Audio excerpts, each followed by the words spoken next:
ಆತ್ಮೀಯ ಕನ್ನಡದ ಬಂಧುಗಳಿಗೆ ನಮಸ್ಕಾರ. ನಾನು ಹಿಂದೆ ರಾಜ್ಯಸಭೆಯಲ್ಲಿ ನಮ್ಮ ಕನ್ನಡ ಚಿತ್ರರಂಗಕ್ಕೆ ಆಗ್ತಾ ಇದ್ದಂಥ ಅನ್ಯಾಯಗಳ ಬಗ್ಗೆ ಅಲ್ಲಿ ಪ್ರಶ್ನೆಯನ್ನು ಮಾಡಿದ್ದೆ. ನನ್ನ ಒಂದು ಕಾಳಜಿ ನನ್ನ ಒಬ್ಬನ ಬಗ್ಗೆ ಅಲ್ಲ, ನನ್ನ ಕಾಳಜಿ ಉದ್ಯಮದ ಬಗ್ಗೆ. ಇವತ್ತು ಕನ್ನಡ ಚಲನಚಿತ್ರ ರಂಗದಲ್ಲಿ ಒಂದು ಸಿನಿಮಾ ಇವತ್ತು ರಿಲೀಸ್ ಆಯಿತು ಅಂದರೆ ಇಮಿಡಿಯೇಟ್ ಒಂದು ಶೋ ಮುಗಿತಾ ಇದ್ದಂಗೆ ಆ ಚಿತ್ರ ಇವತ್ತು ಆನ್ಲೈನಲ್ಲಿ ಬಿಡುಗಡೆ ಮಾಡ್ತಿದ್ದಾರೆ. ಹೇಗಾಗ್ತಿದೆ ಗೊತ್ತಿಲ್ಲ, ಎಲ್ಲರೂ ಡೌನ್ಲೋಡ್ ಮಾಡ್ತಿದ್ದಾರೆ, ನೋಡ್ತಾ ಇದ್ದಾರೆ. ಎರಡು ವಿಷಯನ ನಿಮಗೆ ಹೇಳ್ತೀನಿ. ಕಷ್ಟಪಟ್ಟು ಒಂದು ಒಳ್ಳೆ ಚಿತ್ರ ಮಾಡಬೇಕು, ಮತ್ತು ಇದು ಉದ್ಯಮ. ನಾವು ಇದು ಚಿತ್ರ ಮಾಡಿ ನಮಗೆ ನಿರ್ಮಾಪಕರಿಗೇನು ಬೆನಿಫಿಟ್ಸ್ ಇಲ್ಲ, ಬರೀ ನಾವು ಸಂತೋಷಕ್ಕೆ ಮಾಡ್ತೀವಿ ಅನ್ನೋ ಮಾತನ್ನು ನಾನು ಬಳಕೆ ಮಾಡೋದಿಲ್ಲ. ಇಟ್ಸ್ ಎ ವ್ಯಾಪಾರ. ಎಲ್ಲ ಭಾಷೆಗಳಲ್ಲಿ ವ್ಯಾಪಾರ ಇದೆ. ಇದು 80 ವರ್ಷದ ಸಿನಿಮಾ ರಂಗ, ಇಡೀ ಭಾರತೀಯ ಚಿತ್ರರಂಗ. ಒಳ್ಳೆ ಚಿತ್ರ ಮಾಡಿದ್ರೆ ಜನಕ್ಕೆ ಇಷ್ಟ ಆದರೆ ನೋಡ್ತಾರೆ, ಇಲ್ಲ ಅಂದರೆ ರಿಜೆಕ್ಟ್ ಮಾಡ್ತಾರೆ. ಇದು ಅವತ್ತಿಂದನೂ ನಾವು ನೋಡ್ಕೊಂಬಂದಿದ್ದೀವಿ. ಆದರೆ ಈಗ ನಿಮಗೆ ಪಿಕ್ಚರ್ ರಿಲೀಸ್ ಆಗಿದ ತಕ್ಷಣವೇ ಮಾರ್ನಿಂಗ್ ಶೋ ಆದಮೇಲೆ ನಿಮಗೆ ಬಿಟ್ವೀನ್ 2 ಗಂಟೆಯಿಂದ 4 ಗಂಟೆ ಒಳಗಡೆ ಇಡೀ ರಾಜ್ಯದಲ್ಲಿ ನಿಮಗೆ ಎಲ್ಲ ಮೊಬೈಲಲ್ಲೂ ಫಿಲಮ್ ಬರ್ತದೆ ಅಂದರೆ ಥಿಯೇಟ್ರಿಗೆ ಯಾರೂ ಬರೋದಿಲ್ಲ. ಯಾಕಂದರೆ ನಮ್ಮ ಕೈನಲ್ಲೇ ಮೊಬೈಲಲ್ಲೇ ನಾವು ನೋಡ್ಕೋತೀವಿ ಅನ್ನೋ ಸಿಸ್ಟಮ್ ಇದೆ. ನೋಡೋರ್ಗೆ ಅನ್ನಿಸ್ಬೋದು ಮೊಬೈಲಲ್ಲಿ ಬರ್ತಾ ಇದೆ, ನಾನು ನೋಡ್ತಾ ಇದ್ದೀನಿ. ಆದರೆ ಇದು ಎಂಥ ದೊಡ್ಡ ಕ್ರೈಮ್ ಅಂದರೆ, ಈಗ ಸಾಮಾನ್ಯವಾಗಿ ಒಂದು ಸಣ್ಣ ಕಳ್ತನ ಯಾರಾದರೂ ಮಾಡಿದ್ರು ಅಂದರೆ ಅವನಿಗೆ IPC ಸೆಕ್ಷನ್ನು, ಯಾವುದೋ ಒಂದು ಕಾನೂನು, ಅವನಿಗೊಂದು ಜೈಲು ಅಂತ ಇರುತ್ತೆ. ಒಂದು ಆಕ್ಸಿಡೆಂಟ್ ಆದರೆ ಒಂದು ಕೇಸ್ ಇರುತ್ತೆ, ಒಂದು ಬ್ಯಾಂಕ್ ದರೋಡೆಗೆ ಒಂದು ಕೇಸ್ ಇರುತ್ತೆ, ಕೊಲೆಗೆ ಒಂದು ಕೇಸ್ ಇರುತ್ತೆ. ಆದರೆ ಇವತ್ತು ಆನ್ಲೈನಲ್ಲಿ ಒಬ್ಬ ನಿರ್ಮಾಪಕ ಹಾರ್ವೆಸ್ಟ್ ಮಾಡಿದಂಥ ಪಿಕ್ಚರು, ಅಥವಾ ಒಬ್ಬನಿಗೆ ಗೊತ್ತು ಎಲ್ಲೆಲ್ಲಿಂದ ದುಡ್ಡು ತಂದಿರ್ತಾನೆ, ಹ್ಯಾಗೆ ತಂದಿರ್ತಾನೆ, ಅವನು ಹ್ಯಾಗೆ ಸಿನಿಮಾ ಮಾಡ್ತಾನೆ, ಎಷ್ಟು ಕಷ್ಟಪಟ್ಟಿರ್ತಾನೆ, ಎಷ್ಟು ಬಡ್ಡಿ ಕಟ್ಟಿರ್ತಾನೆ. ಒಂದು ಹೆಮ್ಮೆನೂ ಇರುತ್ತೆ, ನಾನೊಂದು ಕನ್ನಡ ಸಿನಿಮಾ ಮಾಡಿದೆ ಅನ್ನೋ ಒಂದು ಹೆಮ್ಮೆ ಇರುತ್ತೆ. ಜೊತೆಗೆ ಅದರಿಂದ ನಾನು ಹಾಕಿ ದುಡ್ಡನ್ನು ನನಗೇನೋ ಬರುತ್ತೆ ಅನ್ನೋ ಒಂದು ನಂಬಿಕೆನೂ ಕೂಡ ಇರುತ್ತೆ. ಇವತ್ತು ಈ ಸಿನಿಮಾವನ್ನು ಕಳ್ತನ ಮಾಡೋದಿದೆಯಲ್ಲ, ಅದು ನನ್ನ ಪ್ರಕಾರ ಒಂದು ಕೊಲೆಗೆ ಸಮಾನ. ಒಬ್ಬ ನಿರ್ಮಾಪಕನ ಕೊಲೆ ಮಾಡಿದ್ರೆ ಹೇಗಿರುತ್ತೆ, ಮಾಮೂಲು ಕೊಲೆ ಮಾಡಿದವನಿಗೆ ಏನಿರುತ್ತೆ ಅಷ್ಟೇ ಒಂದು ಮಹಾನ್ ತಪ್ಪಾಗುತ್ತೆ. ಎರಡನೇದು, ಒಂದು ಯಾವುದೋ ಒಂದು ಬ್ಯಾಂಕ್ ರಾಬರಿ ಮಾಡಿದ್ರು ಅಂದರೆ ಯಾವ ಥರ ಇರುತ್ತೆ, ಅದೇ ಥರ ಇದು ಒಂದು ರಾಬರಿನೇ. ಮಿನಿಮಮ್ ಒಂದು ಸಿನಿಮಾ ಮಾಡೋದಕ್ಕೆ ಇವತ್ತು not less than 5 to 10 crores average picture. ದೊಡ್ಡ ಪಿಕ್ಚರ್ ಅಂದರೆ 50 ಕೋಟಿ, 100 ಕೋಟಿ, 200 ಕೋಟಿ.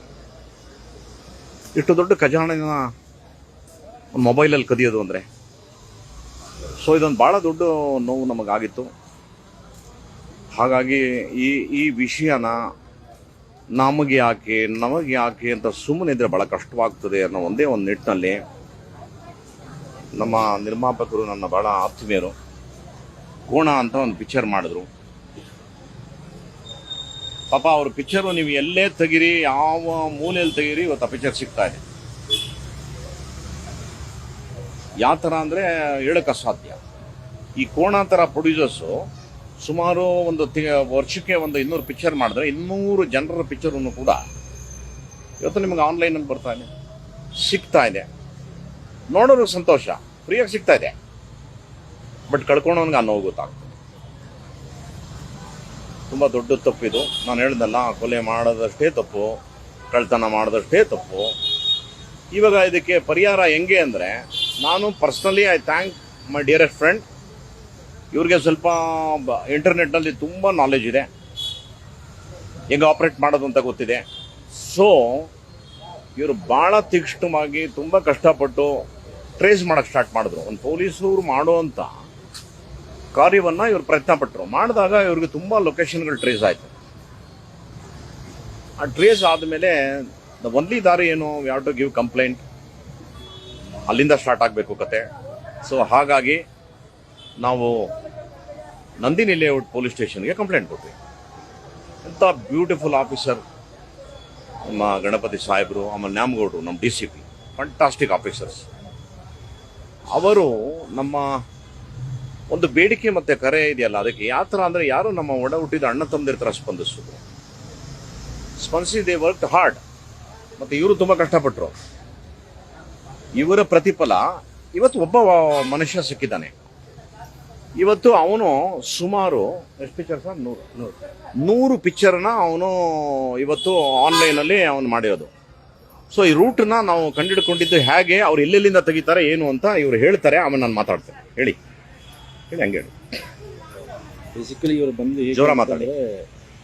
ಈಗ ನಾವು ಇಷ್ಟು ದಿವಸ ಮೇನ್ ಪ್ರಾಬ್ಲಮ್ ಇರೋದು, ಇಷ್ಟು ದಿವಸ ಪೈರಸಿ ಎಲ್ಲಾನು ನಡೆಯುತ್ತೆ, ಅದು ನಡೀತಾನೆ ಇರುತ್ತೆ ಅಂತ ಹೇಳಿ ಎಲ್ಲ ಬಿಟ್ಟಿರೋದ್ರಿಂದ ಇವ್ರು ಏನು ಮಾಡ್ತಾ ಇದ್ದಾರೆ, ಇನ್ಸ್ಟಾಗ್ರಾಮ್ ಆಗಿರ್ಬೋದು, ವಾಟ್ಸಪ್ ಆಗಿರ್ಬೋದು, ಫೇಸ್ಬುಕ್ ಆಗಿರ್ಬೋದು, ಎಲ್ಲದರಲ್ಲೂ ನಮ್ಮ ಫಿಲಮ್ನ ನಾವು ಮಾರ್ಕೆಟಿಂಗ್ ಮಾಡೋದಕ್ಕಿಂತ ಚೆನ್ನಾಗಿ ಇವ್ರು ಮಾರ್ಕೆಟಿಂಗ್ ಮಾಡಿ ಅದನ್ನು ಟೆಲಿಗ್ರಾಮಲ್ಲಿ ಹಾಕೋದು, ಮತ್ತು ಇದರಲ್ಲಿ ಯಾವುದು ವಾಟ್ಸಪ್ ಗ್ರೂಪ್ಗಳಲ್ಲಿ ಹಾಕೋದು, ಇದನ್ನೆಲ್ಲ ಮಾಡ್ತಾ ಇದ್ದಾರೆ.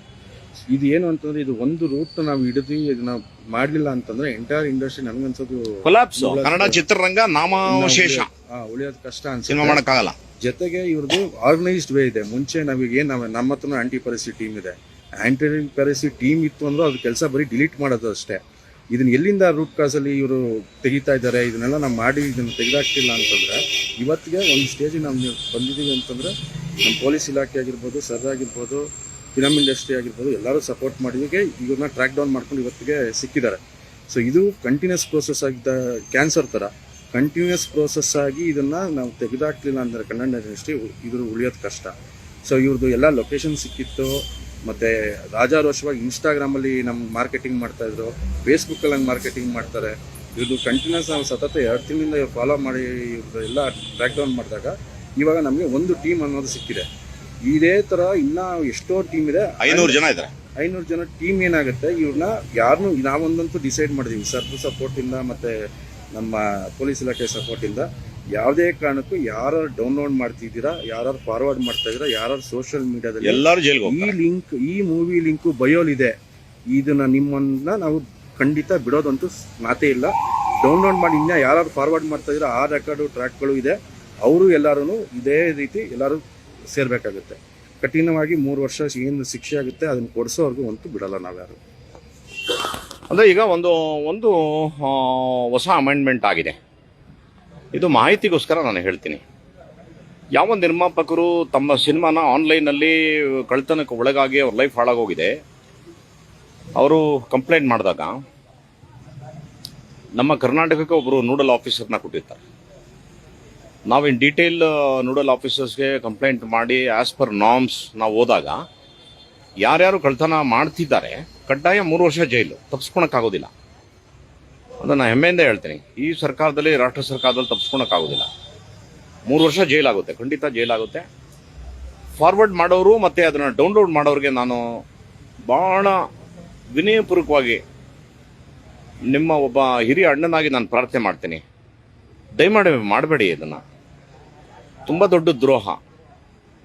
ನೀವೇನಾದ್ರು ಕಷ್ಟಪಟ್ಟು ಯಾವ್ದಾದ್ರು ಒಂದು ವ್ಯವಹಾರ ಮಾಡಿರ್ತೀರಿ, ಏನೋ ಒಂದು ದುಡ್ಡು ಇಟ್ಕೊಂಡಿರ್ತೀರಿ, ಯಾರಾದರೂ ನಿಮಗೆ ಫ್ರಾಡ್ ಮಾಡಿ ಆನ್ಲೈನಲ್ಲಿ ಕಳ್ತನ ಮಾಡಿಬಿಟ್ಟಾಗ ನಿಮಗೆ ದುಃಖ ಆಗುತ್ತೆ ಅಂದರೆ 100% ನಮಗೂ ಆಗುತ್ತೆ. ಇದು ಹೇಗೆ ಅಂದರೆ ಹೇಳಕ್ಕೆ ಅಸಾಧ್ಯವಾದಂಥ ನೋವಾಗ್ತದೆ. ಸ್ನೇಹಿತರೆ, ಈಗ ಅವನು ಯಾರು ಸಿಕ್ಕಿದ್ದಾನೆ ಕಾನೂನು ಪ್ರಕಾರ ನಾವು ಅವನ್ನ ಈಗ ತೋರಿಸೋಂಗಿಲ್ಲ ಲೈವಲ್ಲಿ. ಅವನು ಆಲ್ರೆಡಿ ಈ ಸ್ಟೇಷನಲ್ಲಿ ಇದ್ದಾನೆ, ಅವನಿಗೆ ಇಂಟ್ರಾಗೇಟ್ ಮಾಡಿದ್ದಾರೆ. ನೀವು ನಂಬಲ್ಲ, ಅವನ ಅಕೌಂಟಲ್ಲಿ ಎಷ್ಟಿತ್ತು ಸರ್ ಡಾಲರ್ಸಲ್ಲಿ ದುಡ್ಡು? $1,900. $1,900 ಅಂದರೆ ಆಲ್ಮೋಸ್ಟ್ 1,70,000 ಇದೆ. ಇಂಥವ್ರು ಇಂಟು 500 ನೀವು ಕೌಂಟ್ ಮಾಡಿ. ಈ ಥರ ಎಲ್ಲ ಕಳ್ತನ ಮಾಡಿದವ್ರು ಎಲ್ಲರೂ ಕೂಡ ಆನ್ಲೈನಲ್ಲಿ ಡೌನ್ಲೋಡ್ ಮಾಡಿಬಿಟ್ಟು ಎಲ್ಲರಿಗೂ ಬಿಟ್ಟು ಸಿನಿಮಾನ ತೋರಿಸ್ಬಿಟ್ಟು ಎಲ್ಲರಿಗೂ ಒಂದು ಮೂಡ್ ಬಂದ್ಬಿಟ್ಟಿದೆ, ಏನು ಕನ್ನಡ ಸಿನಿಮಾ ಓಡಲ್ಲ, ಕನ್ನಡ ಸಿನಿಮಾ ಓಡಲ್ಲ, ಕನ್ನಡ ಸಿನಿಮಾ ನೋಡಲ್ಲ. ಅದೇನು ನೋಡ್ತಾರೆ, ನಿಮ್ಮ ಪಿಕ್ಚರ್ ಚೆನ್ನಾಗಿಲ್ಲ.